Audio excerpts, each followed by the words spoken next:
अभिशा सुकून जो लौट लौट कर आता है।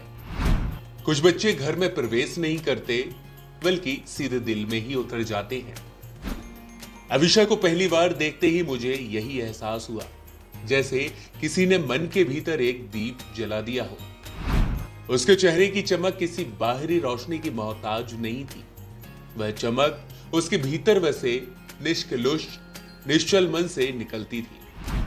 बड़ी बड़ी मासूम आंखें, बिना किसी बनावट की मुस्कान और हर हरकत में ऐसा अपनापन मानो जीवन खुद ही इसे कह रहा हो, यहीं रुक जाओ, यही सुकून है।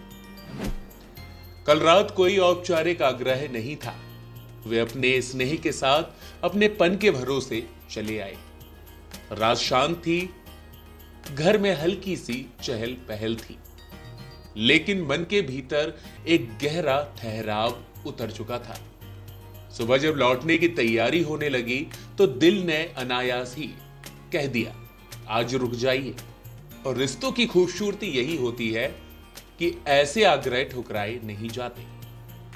डॉक्टर विधि डागा अपने पेशे में पूर्णतः व्यवस्थित, जिम्मेदार और व्यस्त एक समर्पित होम्योपैथिक चिकित्सक। अपनी तमाम व्यवस्थाओं के बावजूद भी आज का पूरा दिन मेरे सम्मान में मुझे दे गई। यही तो रिश्तों का असली सौंदर्य है, जहां समय नहीं, भावना सबसे बड़ी होती है।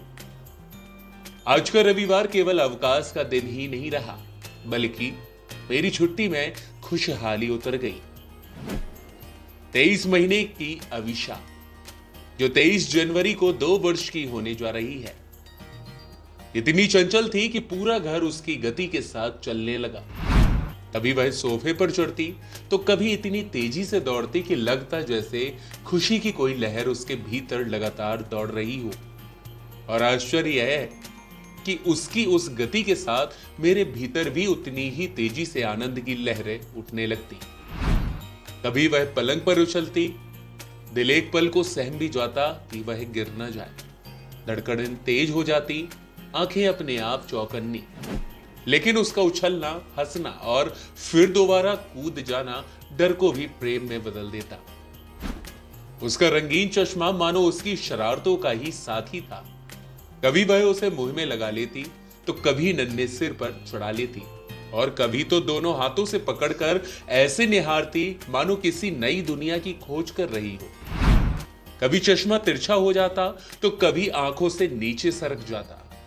वह खुद ही उसे ठीक करने की कोशिश करने लगती और उस दृश्य में इतनी मासूम शरारत थी कि मन भराता।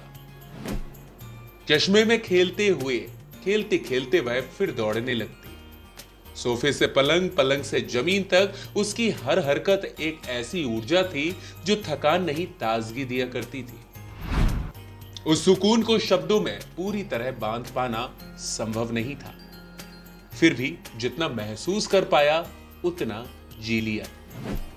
आज मैंने अपनी पत्नी के साथ अपनी बहू डॉक्टर विधि डागा और बेटे अरिहंत डागा को अभिशा के लिए खिलौने लेने बाजार भेजा।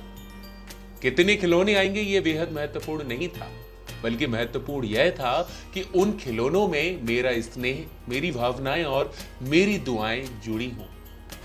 अरिहंत डांगा जो कभी क्षेत्रीय स्तर के बैडमिंटन खिलाड़ी हुआ करते थे, उनका अनुशासन और संतुलन आज उनकी बेटी की मुस्कान में खास झलकता है।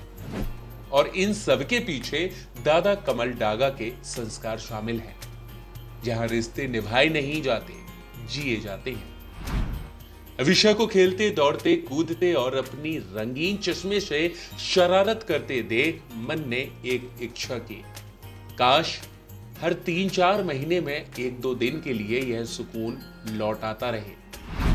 बहुत कुछ नहीं चाहिए, बस इतना कि वह आए, घर को अपने नन्हे कदमों से भर दे और मेरे जीवन में फिर से ठहराव ले आए।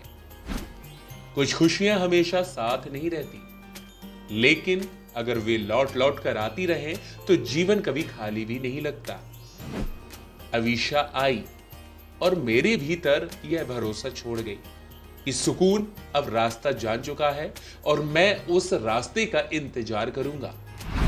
कैलाश जैन वर्मेचा, संरक्षक, आरंभ साहित्य समिति।